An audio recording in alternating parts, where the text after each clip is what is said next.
Hey guys, what is up? It's your girl, Grace Tori, and I'm back with a whole new podcast episode. Today we are reading some messy Reddit updates. These are crazy. I was just trying to figure out what stories to do. I couldn't think of a theme. And I just saw these jaw-dropping stories and felt like I had to talk to someone about them. So here we are. You are that someone. Before I jump in, I hope you can't hear it, but you might be able to hear a fan in the background. It's a million bajillion degrees outside, and I have to deal with it somehow. So I try not to have the fan on when I'm filming, but girl, I'm sweating, and not like in the oh my god, this is crazy, I'm sweating way. I'm sweating way, if that makes sense. Before I jump in, don't forget to like, comment, subscribe, follow, leave a rating and review. It takes 0.2 seconds, means the absolute world to me. It's completely free, literally helps me reach my dream. Like, that simple. The impact is so crazy. Like, you guys just hitting that hype button on YouTube, insane impact. And I don't even think you realize, like, it means the world. I see every single one of you who hit that follow or subscribe button, and I really appreciate it. If I could send you all a basket of cookies to your front door saying thank you, I would. But unfortunately I can't, so this will have to sell. But with all that being said, let's go ahead and jump on into today's podcast episode. I'm Grace Tori, and you're listening to That Girl the Podcast. Grab a beverage of choice and settle in, because the new episode is starting now. Of course, all of these are from Best of Redditor updates, because I can't live without an update or a conclusion of some sort, so here we are. I, 28 male, think my FWB, friends with benefits, 27 female, has feelings for me. I don't know how to navigate. So the original post is from April 14th, 2025, but let's go ahead and jump on in. So about 6 months back, I went out for drinks with some friends, one of which was Chris, a fake name, obviously. Chris and I have known each other since we were in middle school, and we were never super close, but we're always good friends, if that makes sense. She got wasted and was being flirted on by another guy in the group who was sober, which set off alarm bells for me. So when we were all walking to our apartments and he'd lingered instead of going to my apartment, I ended up crashing on her couch. The next morning, while we were having breakfast, she admitted she found me cute, really appreciated what I did the night before, and wanted to know if I'd be up for an FWB situation. Okay, we love straightforward communication. Love to see it. I love that you stepped in for her. That's honestly like what you should have done, and I'm proud of you for that. Not everyone would do that, so it's good to see. So ever since, we've been just that. We'd both just gotten out of relationships at the time, and surprisingly, this FWB situation resulted in us actually becoming really close friends, to where we now actually just hang out more often than we hang out specifically with the intent to mess around. Well, before, we had a pretty strict no staying the night rule because of her. That felt like a step beyond FWB. But late last month, she asked if I'd be willing to stay the night because I just really need someone to cuddle with tonight. And I didn't think anything of it and obliged. But now it's become every time we do it, one of us ends up staying the night at the other's apartment. She's also been making more overtly flirty comments towards me with friends, which was another rule we had because we wanted to keep things private. Problem is, I don't know that I share her feelings. She's amazing, don't get me wrong, beautiful, can't undersell this. I work in a field where I work with models on a regular basis, and most of them do not compare. No idea why she picked me of all people. Brilliant, driven, and one of the kindest people I know. This girl volunteers at a soup kitchen weekly. I've been incredibly grateful to have gotten closer to her over the last 6 months. I think she's one of those people you're lucky if you get to meet even once in your whole life. I know once feelings get involved, there's no real going back to strict FWB, but I also would rather get buried alive than hurt her. So I would love advice on how to handle this. Yeah, I feel like I can't tell you how to feel, bud. Like, it sounds like you like her, but I don't know. I feel like a lot of times when guys are in FWB situations, they fall into this routine of acting like a boyfriend and being a boyfriend, really. Doing all the things. But the second you put a label on it, they freak out. And so I wonder if this is the case, because he's like, oh, she's so great, she's amazing. And she's kind of pushing into girlfriend territory, but the label is what's scaring him off. I don't know, though. The top comment from that is, no way to advise you before you figure out your own feelings. And then OOP responded and said, I think I do have my feelings more or less figured out. I don't share the feelings she has. She's absolutely my best friend and an incredible human being, but at least currently I don't have romantic feelings for her. There's your answer. So the update is from the next day. Well, I didn't really expect to have an update this sooner at all. I suspect it'll be the only update. After the first post, I called her and told her I suspected she had feelings. I was right, and told her I didn't have feelings and wasn't ready for a relationship out of panic for the situation. Thankfully, it was therapy day. I talked things out with my therapist about how I have serious fears about getting back into a relationship, how those fears made me react way too quickly, and how now that things potentially collapsed, I've re-examined how I feel about her. After therapy, I just let myself sit with things for a while. Then I called her. Call went to voicemail. So I texted her and let her know I wanted to talk and wanted to do it in person if she was willing. She texted back and said she was willing to meet for dinner to hear me out. So I laid everything out for her, how my last relationship effed me up and how that made me panic when I realized she had feelings and acted before I even gave myself time to process. And then I told her how I really felt, that her voice is my favorite sound, how her smile is what I see when I close my eyes, all of it, and most importantly that if she was willing to be patient with me, I wanted to give us a shot. Anyways, I'm taking her on a proper date this weekend. Oh, that's so sweet. Okay, there's another update, so we're just gonna jump onto that. Like, I'm excited for you. Hi, all. Just want to give a second and probably final update, unless we get, like, married or something, maybe. I just got home after spending basically all day yesterday and part of today with her. On a scale of 1 to 10, the date was an 11. The day after my last update, she and I had a long call while she was on lunch from her job.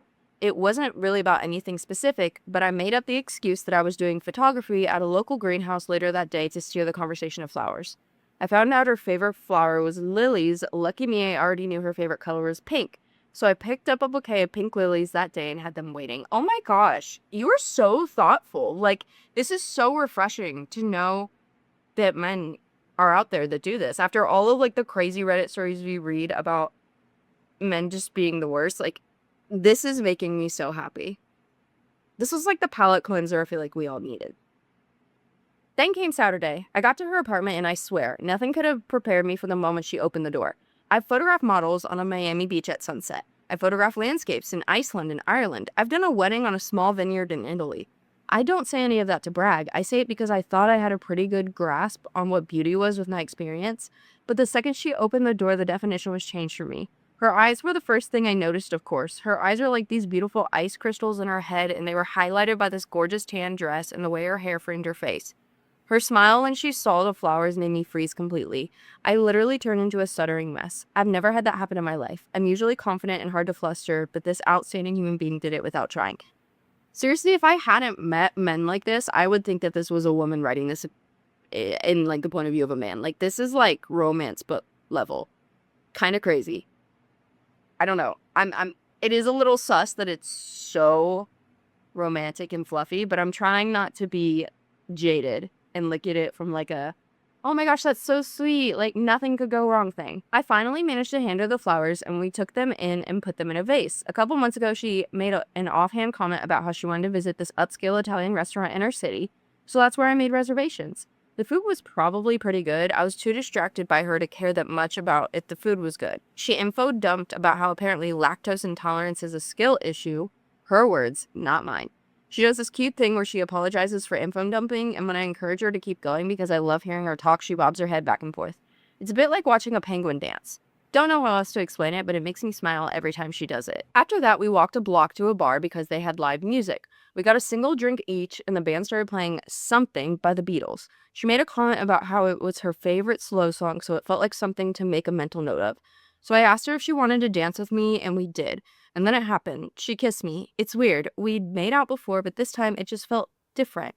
It was like lights dimmed around us and everyone else disappeared for a moment. It was just us in each other's arms. When she pulled back, she had to be sure to jokingly remind me I nearly missed out on that. I ended up staying the night with her, and today we just laid in bed until like 1 p.m., just chatting and cuddling. Those are the best. Like, that's the best way to wake up. Okay. After we finally got up, we went and got lunch together. We discussed what both of us want for our future. We both want kids. We both agreed that we both wanted to adopt at least one of them to pull a kid out of the system and give them a good life. Our goals really seemed to align well. The only difference was she apparently wants a spring wedding. I always planned on getting married in the fall because of photo opportunities. Guess I'm having a spring wedding. I know, early to think about a wedding, but I had a realization. In the last 2 months, we spent more days together than apart. I did the math earlier this week because the thought occurred to me, so I read through our texts. From February 1st to April 12th, we only spent 32 days apart. We still talked to most of those days over the phone, or text, of course, and we spent 39 together. Of those 39, only 4 were with the explicit intent to sleep with each other. Yet somehow I still didn't realize I was in love with this woman. Okay. Love to see it. There is another update from 8 months later. Hey y'all, posting this with my permission because I wanted to give you all one final update to my story. It's been a bit more than 8 months since I made my first post and update, and the two of us are still together. We moved in together about 2 months ago, which in my head feels like a short of amount of time to date before moving in. But after discussing things, it does feel like we've been dating for much longer than 8 months, because for several months before that, we were basically dating already. When I made my first post, I was still dealing with the fallout of an incredibly toxic relationship that truly strained my ability to trust and allow myself to feel love. I'd be lying if I said that even through therapy that my trust issues have been resolved, but she's been so incredibly lovely and patient with me. She's genuinely just a spectacular human being. This is the first time a relationship has ever just felt simple. I don't feel like I have to perform for her, and genuinely my walls have finally come down. Well, shortly after she moved in, she started dropping the hints. She started talking about weddings, wanting to start a family, etc. quite a lot.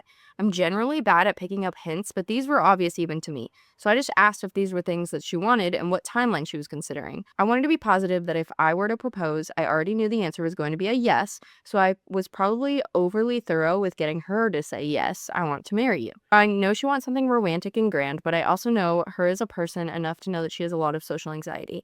I know we've agreed on a fall wedding. Luckily, I know a lot of people in the wedding industry since I'm a photographer, so as long as the proposal is relatively soon, I can call in some favors and get things taken care of to make sure she gets the wedding of her dreams. I also know that her dream vacation spot has always been Italy, which I've been to with clients in the past.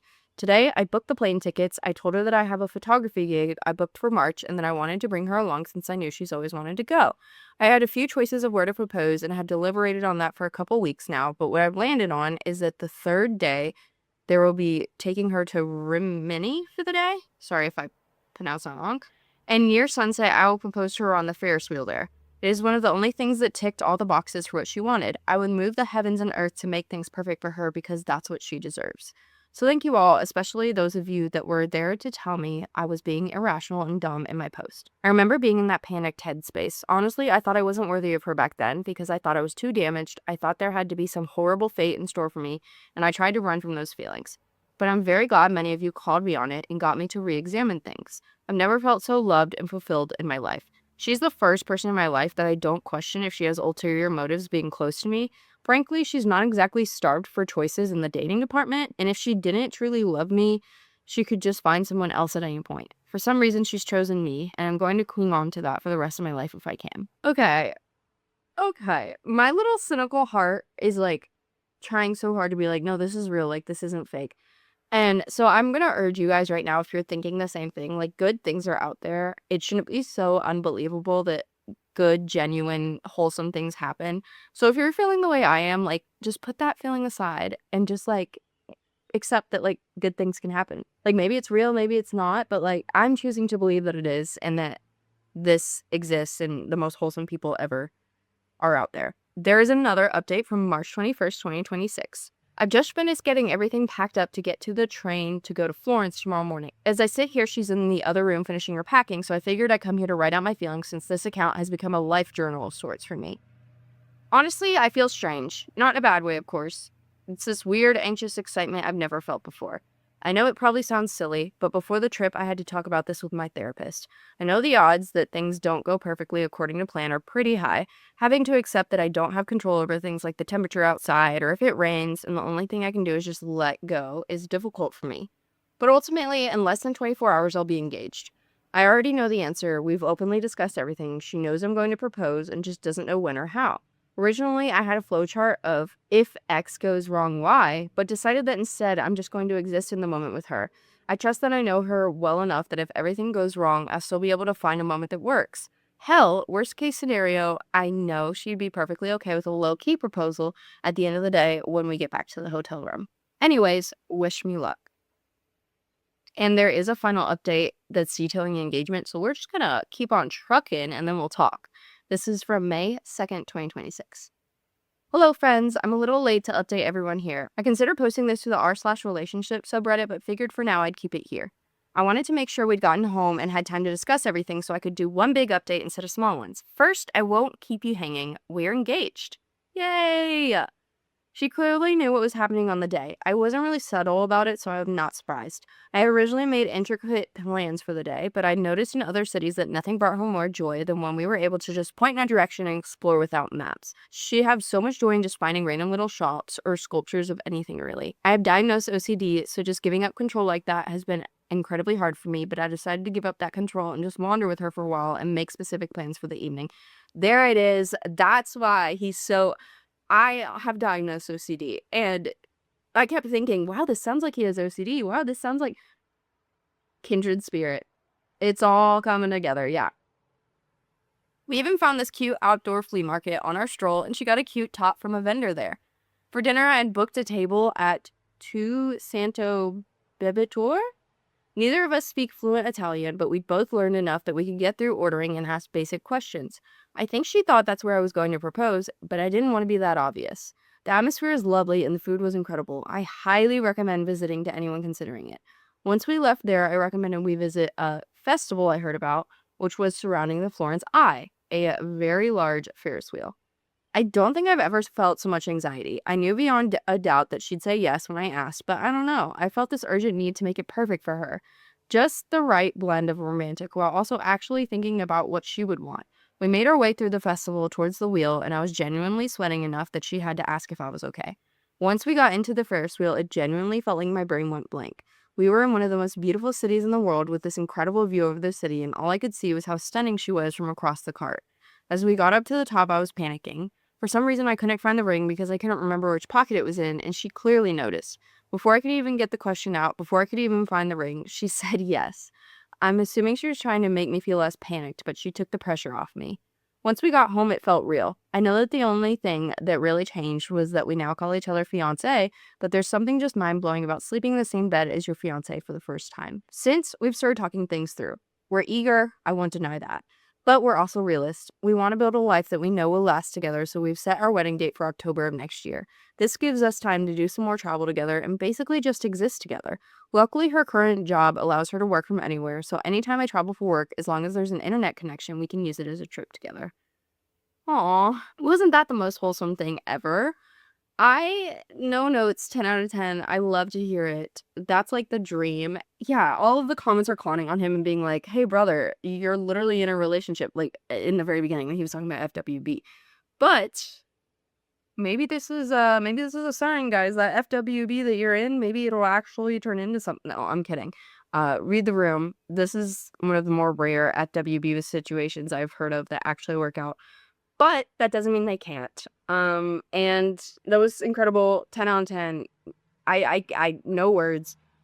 It will be linked in the description if you want to check out the comments for yourself. But we're going to go on and completely switch gears with a little bit more drama-infused story. My 24 female boyfriend, 26 male, is a regular poster at a bullying subreddit. After finding out, I've lost all respect for him. What do I do? Original post is from May 28, 2015, so we are really going into the archives. I'll make this simple. I found out my boyfriend has a regular poster on a subreddit dedicated to bullying overweight people. Oh my, okay. Like, no bullying is good, but I was thinking like, oh, it's like that Taylor Swift, like, subreddit that's just dedicated to bullying her. Like, this seems worse. And I don't know, all bullying is bad, but this feels worse. After reading his comments and calling them names, making fun of them, etc., I can't look at him the same anymore. I used to see him as this handsome, wonderful man. I look at him now and all I see is an ugly, hateful man-child. For the record, and not that it would matter, I'm not overweight. I look at him bullying these people and cannot believe he could be so cruel to people who haven't done anything to him. To post pictures and laugh at them and call them names, I know some people might say, what does it matter if it doesn't apply to you? But a truly good person doesn't want to treat others in such a manner. Yeah, I mean, I agree. I wouldn't say that I'm overweight, and I would never be with someone like this. Like, break up. I know it's not that simple. Things are not black and white. And Reddit loves to just tell you to break up, but this, like, you got the ick. You got the ultimate ick. Do you guys hear that? Now it's raining. I turned off the fan, but it's raining so loud and it's so calming. But you might hear it. What if we were to have a child who became overweight? What if I was to become overweight? Does he look down at my mother, a mere 10 pounds overweight? How do I know he's not harboring hatred for other groups of people? I love him, or at least I did until I saw this side of him, but I don't know what to do. Leave him, talk to him, let him know what I found. Talk to him, but leave him. Because I would want to know, like, why. Is this like a trauma thing? Like, is he overweight?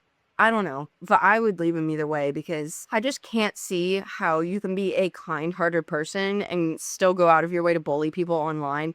So for me, like, I would leave because I'm no longer compatible with that person. You don't want a kind-hearted person go off. But, like, for me, that's a trait that I'm looking for. So, yeah, I don't know. I would leave, but I'd want to talk to him first. Obviously, like, fully break up and just see what's going on. So, top comment. You're right. Good people don't insult strangers as a hobby. You get to decide what you want to do. Do you want to continue your relationship? Do you think that talking to him about your concerns will change his behavior or how you feel about him? And OOP said, I don't know if talking about my concerns will change anything. I'll be honest, I really wish that that wasn't the case. But I look at him now the way I saw the bullies and mean girls back in grade school. Just awful people inside and out. I'm shocked to see this from him. Quite honestly shocked. I mean, if you don't need the closure, then I'd just leave. Like, if you don't want to have a conversation, you don't have to. So, someone who was downvoted said maybe the boyfriend is just venting. Doesn't make it okay. Don't shoot the messenger. That's what he said. He was downvoted. And then OP responded and said, I don't honestly believe that there would be any excuse or reason to justify bullying people. I don't think it's ever okay to make fun of people, pick on them, post pictures of them to mock them. I don't care what the reason is. Honestly, it's just extremely childish. I agree. Like, what happened to communication? What happened to having an adult conversation? What happened to respect? No idea where that went. And then another question, maybe the boyfriend was bullied as a child. And OP said, I don't believe he was bullied, but after this, I don't think it would surprise me to find that he would have been a childhood bully, honestly. That's true. So there is an update from 4 days later. I took the advice to talk to him, even though I had a hard time working up the nerve to do so. He told me initially that he felt cornered and that he never meant for me to find out about it. Okay. Okay. He asked me what specifically I had a problem with, and I explained to him that bullying people online is not a respectable activity for someone to partake in. What does he mean? What about this specifically? He wants to know, like, what you know, like, which post you found. Did you see all of it? Obviously, the whole thing is, sir, my guy. I don't... This man needs to take some notes from the other guy, who was the most wholesome, sweet man on the planet. I let him know that it wasn't the kind of thing I would accept in a relationship, and that if he wanted to keep me, he would have to stop. Girl, you're better than me. I wouldn't be able to get over that, but it's your relationship. He tried to say, oh, everyone does it, and anonymity, my brain doesn't want to work today, means you can do anything. And these people don't even know what's happening, and a bunch of other sorry excuses. Okay. So you're saying that, oh, because my name isn't tied to it, then I don't have to be a good person? Then that means you're only doing it because society is pressuring you to be a good person, and at the core, you're not. You know what I'm saying? Like, if no one was looking, you're just a bad person. Like, you're bullying people because they don't know who you are. But if they knew who you are, then, oh, suddenly we have to be... Sorry. That's just not... No. Yeah, those are not good excuses. Oh, and because it's behind their back, it's fine. All right. Okay. Noted. I left for the night and let him know that I would be waiting for his response. But I knew based on his reaction and his justifications that our relationship was over. I went back in the morning and sat down with him and explained to him exactly why I was leaving. He tried to stop me and told me that he would stop doing it. But when I said, how can I trust you when I know you can just hide the behavior from incognito mode and do it where I won't see? And he started to blush. I knew this meant he was never intending on stopping. As of Sunday morning, I'm officially single. I'm moving out of the place we share and into my own place today. There are surprisingly a lot of places open. We have agreed to cut off contact and move on with our lives. But before I removed him from Facebook, I saw his Facebook status. You never know when someone in your life will have expectations too high for you to meet. I guess I wasted 2 years of my life on a girl who couldn't deal with me being a normal guy and only wanted Prince Charming. Oh, barf. She said, I think I made the right choice, smiley face. Yeah, you did. Oh my gosh. That is... Sorry, I just hate this man. Like, the whole victim mindset, I can't do it. Like, it is one of my biggest pet peeve of the video, guys. When people have a victim mentality like that, where, like, you're in the wrong. Yeah, man-child. Big man-child. Top comment is, people are the protagonists of their own life and have a hard time seeing themselves as the villain. So the lengths people go to justify themselves doesn't really surprise me. But for this guy to think vicious bullying is being a normal guy is wild. It would have made more sense to me if he had some excuse about being bullied himself. But no, he just thinks this is perfectly fine. Yeah, no, literally, like, he's like, her expectations are too high. She wanted me to be nice. She wanted me to be nice. Like, girls really do just want a nice guy. Insane. Don't forget to leave your opinions about all of this down below. I'm sharing my opinion, so it's only fair that you share yours. I want to hear all the tea if you're on a platform where you can comment. So definitely do that. We have one more story. Am I the a-hole for saying if my wife wants to be a trad wife, then she must always look her best, wait on me, and provide spicy time without question when asked? So the original post is from June 5th, 2025. I'm 35 and my wife is 40. We've been together for 15 years. The last couple of years, she's really fell down the trad wife black hole, and it's driving me crazy. At first, it started off with her saying she doesn't want to work anymore, and lately has escalated to saying men who make their wives work are abusive. We both have well-paid jobs. I'm a self-employed builder with a team and earn around £100,000 a year. She works in management for the NHS and earns around $50,000 a year. We both work, I guess I should say worked for her, really hard and have no kids, and 3 years ago managed to pay our mortgage off and lived in a nice enough area where I would have happily stayed forever. She, however, suddenly wanted a massive house that we didn't need. I should have seen what was coming. She was looking at £700,000 houses, which would require a mortgage of $500,000 after we sold our house. I gave in and we bought a house. She then wanted a new car, which again I caved to, and she got a car that is worth more than she earns a year. She then decided she didn't want to work anymore. She said her job was crap, and I said to take a lower paid one then that you'll enjoy more. She said no. She just doesn't want to work, full stop. She also doesn't want to give up anything she has. Over the past couple of years, it's been obvious she's trying to lose her job without leaving, despite me saying that I can't afford the house and car and holidays on my own. She started bringing this trad wife crap up, but she said she'd want to hire a cleaner as the house is too big for her to clean alone, and she prefers my cooking to hers. I'll still do all the cooking. So I said, you basically want to dress up pretty and bake the odd cake. She stormed off and said, I don't get it. She again brought it up yesterday, and I said, fine, she can do it, but she's got to get up before me and make sure my breakfast is ready like in the videos she watches. She's got to be dressed as a sexy version of a 50s housewife like in the videos she watches from the moment I open my eyes to the moment I close them. The house must be spotless at all times like in the videos she watches. I want huge packed lunches for work like in the videos she watches. I want to come home and have beautiful pies and cakes ready for the pudding like in the videos she watches. I want a bath ramp for when I get in and then come home to a proper meal every night like in the videos she watches. I then want a foot rub while I eat the cakes and pies she makes like in the videos she watches. I also want spicy time on demand, how I want it when I want it, like in the videos she watches. She called me abusive, a user, sexist, etc., and stormed out to her equally delusional sister's house. Don't get me started on her. I'll be honest, I'm ready for divorce if this carries on. Am I the a-hole? Oh boy.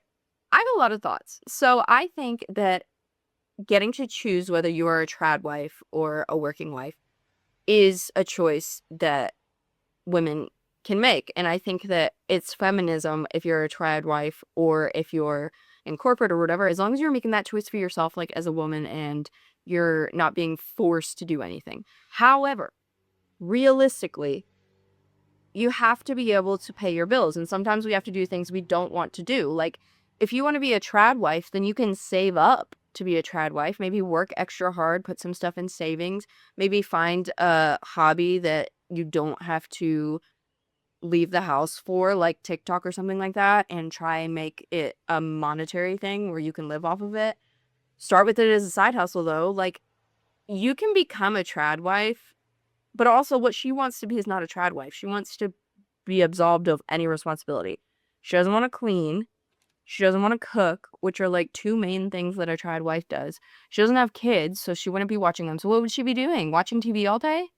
Like, she just wants a free ride, basically, to just do whatever she wants. And trust me, I want that too. I think all of us collectively would love to just be princesses who get to dress up and not have to clean or cook or have a job or do anything we don't want to do. Like, there are days when I'm sure everyone doesn't want to get up and work, but you have to, because realistically, he can't afford it on his own, and you can't put that weight on someone, especially the audacity for her to turn around and say, well, I'm not getting rid of my car. I'm not making any sacrifices. You have to make all these sacrifices for the life that I want to live, and if you don't, then you are all of these horrible things.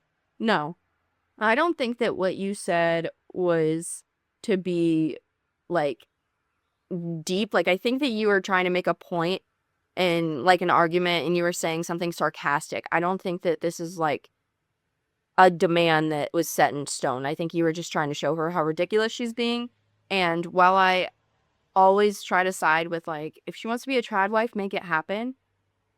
If she wants to work, make it happen. She has to do something for herself. Like, the big part about being a feminist is being empowered enough to make it happen for yourself and create a life that you want to live. Like, I want to be a CEO. I want to be able to own a business where I can still have kids. And the reason I don't have kids, I haven't gotten married, is because I haven't met that yet. But that doesn't mean that I'm not going to push for that, and I'm not going to push against, like, societal standards to get there. And I think that that's the key thing that's missing. She just wants everything to fall into place perfectly for her while she's not doing any of the work, but she's perfectly capable of doing the work. This is laziness that she's trying to disguise as feminism. Relevant comments. Top comment, get the divorce, mate. It'll be cheaper and less stressful than dealing with a crazy wife every minute of the day and night. It's not about the trad wife lifestyle. She simply doesn't want to work. She merely wants to sit on her backside, enjoy the things she has badgered you into paying for, and do nothing. There's a lot of this kind of crazy going around. It won't get any better either. What will it be next? Vacations on the French Riviera? A bigger, nicer, more expensive car? The list goes on and on. I agree. Like, the entitlement is insane. This should go in r/entitled people. OP said, I'm leaning this way, mate. I think a divorce is more likely than anything else at this moment in time. Luckily, she's afraid of flying, so I've managed to avoid the expensive holidays apart from the odd Eurostar trip to Paris. She makes me feel like a 10-pound millionaire, though, trying to be something we aren't. I know we are better off than most, but we don't earn footballers' money, which is what I think she aspires to. She's gonna make you, like, rich poor. What's it called? It's when you spend all of your money looking like you're rich, so you have all these nice things, but then you have no money left over, so you're not actually rich. Like, you're making yourself poor, basically. But let's go ahead and read the update. It is from 5 days later. I'd like to answer a few questions from my first post before an update. No, my requests were not serious, and I can't believe how many people thought they were. It was me trying to prove a point of how ridiculous she is being. Okay, exactly what I thought. Like I said in the comments, I don't want a maid or a slave. I want a partner. Which, yeah, I think at the end of the day, we all want an equal partner. Whether, like, equal means you take on one role and I take on the other. Like, I still want my boyfriend to be, like, a protector and lead and take on that masculine role. But in return, I do other things like fold the laundry and make sure that, like, little things are done to comfort him, you know? Like, I feel like I'm contributing in my way, he's contributing in our way. They're different ways, but they make us equal as partners because we're both contributing. So, yeah, I feel like that's all anyone wants, is to just feel like they've met their equal. And she doesn't want to be an equal. She wants to be a sugar baby. Before my wife got on this train, she was a very ambitious, career-driven person who wanted to climb to the top. She was never really on social media until the pandemic. The trad wife thing started a couple years ago. Okay, I'm sorry to pause again, but another thing is these trad wife videos, like Nora Smith and all of those, what people are not considering is the amount of romanticizing that goes into them. They are millionaires. They have maids. They have cooks. Most of them have all of these things so that they can film their content. And yes, they made up high. But for the most part, like, they're not trad wifing it up. Like, they have a business. Their social media is their business. And they don't have the whole trad wife situation of being completely a trad wife, if that makes sense. Like, it's kind of an oxymoron, if that's the word I'm looking for, because if they are getting millions of followers, of course, like, if they're smaller and they don't have the same, like, following, yes, they may be a full trad wife who just happens to be videoing it. But the ones that everybody talks about, they are businesswomen. Like, they have social media, they have meetings, they have managers. They aren't, like, cleaning their house, getting on their hands and knees, scrubbing anything. Maybe they are, but I just don't see how there's enough hours in the day. They aren't living a traditional trad wife life. They're balancing having a job that has these freedom but demands, while also being a mom and they're only showing you the romanticized version of what their life actually is. Like, none of that is real. So let's start there. Like, girl, what are you watching? Because none of that's like realistic. Like, maybe a tenth of that can be applied to the everyday life if you're not a millionaire. I don't know. It just doesn't make sense. We're gonna keep reading. A lot of people suggested couples counseling. I've asked many times and always get the same response. I don't need counseling. There's nothing wrong with me. Oh, yeah, she's the worst. On to the update. We spoke Saturday morning and I told her that I can't go on like this. I said to her bluntly, the trad wife thing is never happening, and she either accepts it and we go to couples counseling or we split up. I'm not dancing around her BS. She chose to split up. I asked her if she even really wanted to be a trad wife or if she's just trying to force me away, like she's trying to force her job to sack her because she doesn't have the balls to quit herself. She said yes, she does, and there's plenty of dating sites that cater to this dynamic. Oh. I told her I'd seen them, and they are more sugar daddy dynamics, and without being horrible, she's too old for that. Ooh. This set her off. She said I'm wrong, and that I'm the one who can't support my wife, so I'm the bad one in the marriage, and a real man will be able to give her the life she wants. No. Okay. She was shouting and screaming this at the top of her lungs. It's about the only time I've been glad to be in our new house, so the neighbors didn't hear. I got a bit petty at the real man comment and said, you can't cook, you can't clean, and you don't have spicy time. What part of being a trad wife do you offer?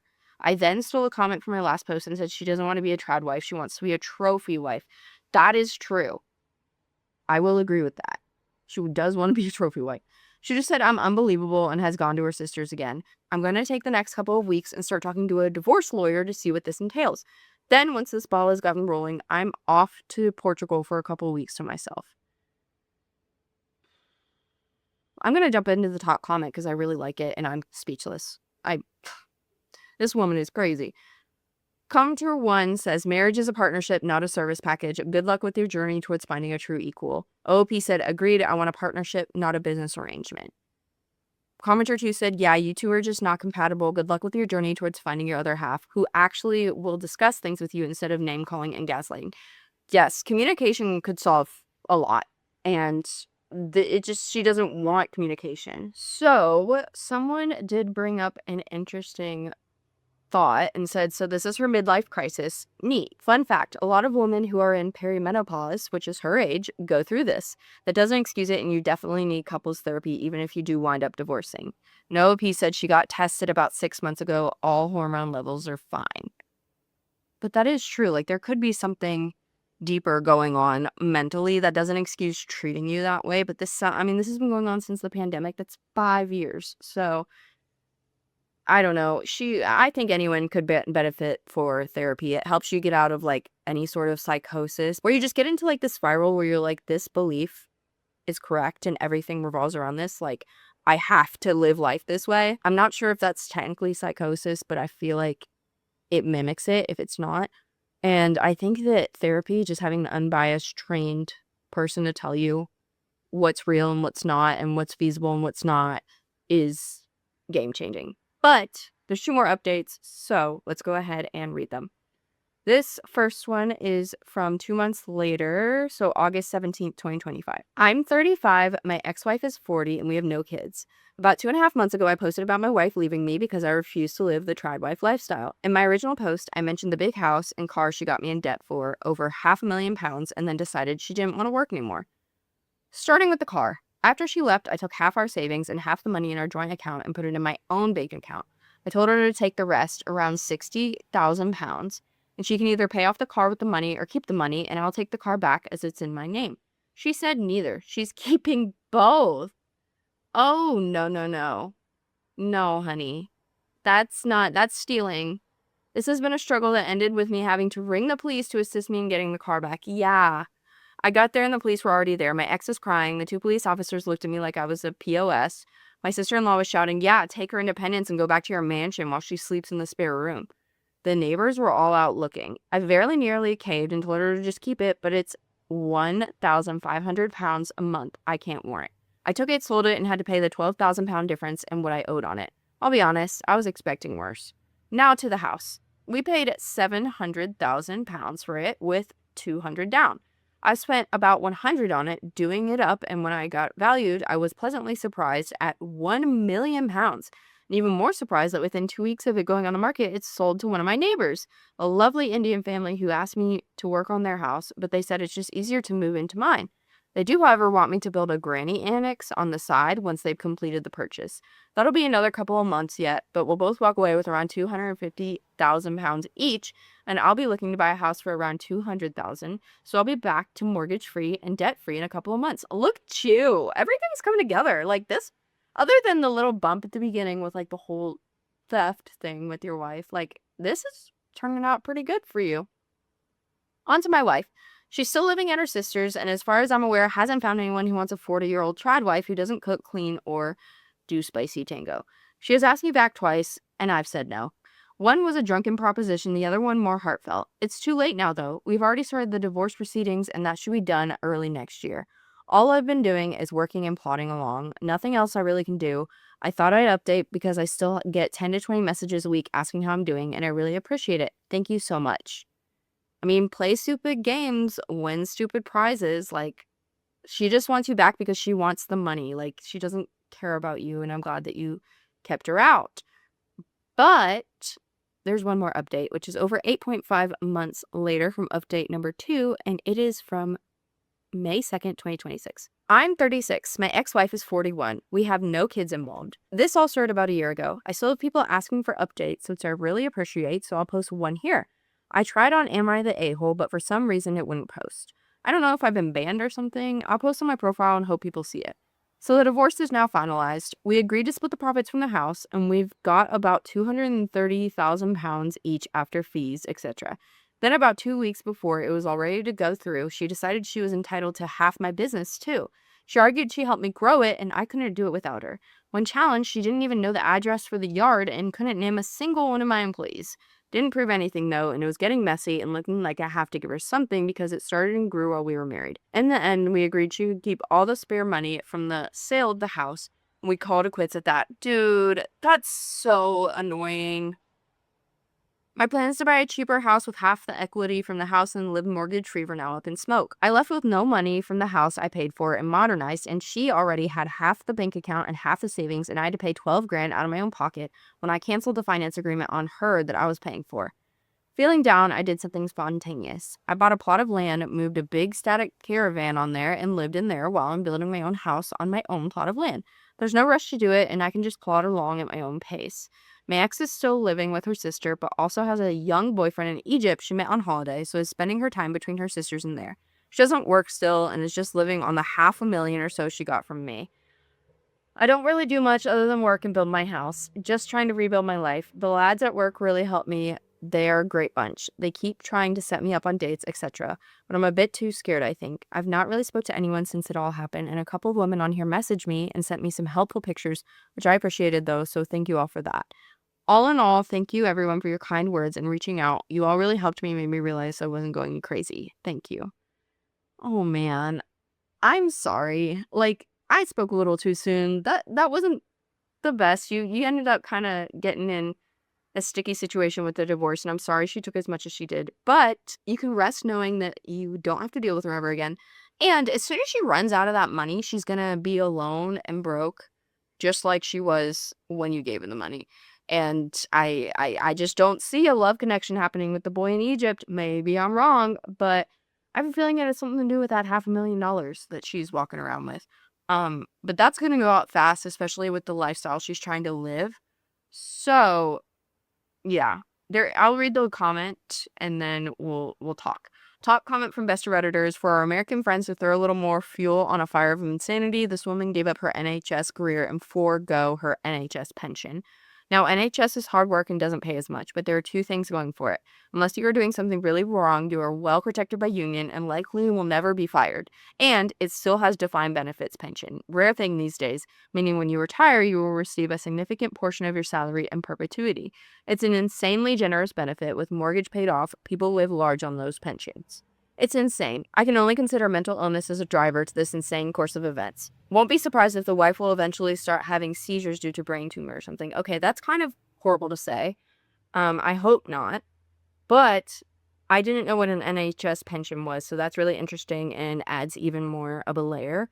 But yeah, I don't think she's in the right. I definitely think there might be some mental illness or some hormones or something's not right there, but I'm not gonna diagnose everybody. We can only go off of, like, her actions, and no matter what, like, there's no excuses for acting like that. So, I think karma's got it. You guys know where I stand, like, as long as you keep your side of the street clean, karma's got the rest of it, and you don't gotta worry about it. So, what do you guys think of these? Let me know your favorite story. Let me know if you have any crazy stories down below. Actually, if you have any like wholesome stories like the first one that we read, flood the comments with that because I would just love to hear like that and get some positivity going with everything going on and these stories being a little bit more of Debbie Downers after the first one.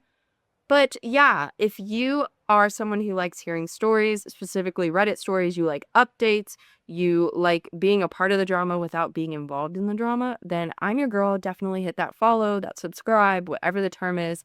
I upload every single Sunday and Wednesday, and I would love for you to join the community. We love to yap, we love to chat. Definitely make sure to do so. And I will catch you in the next podcast episode.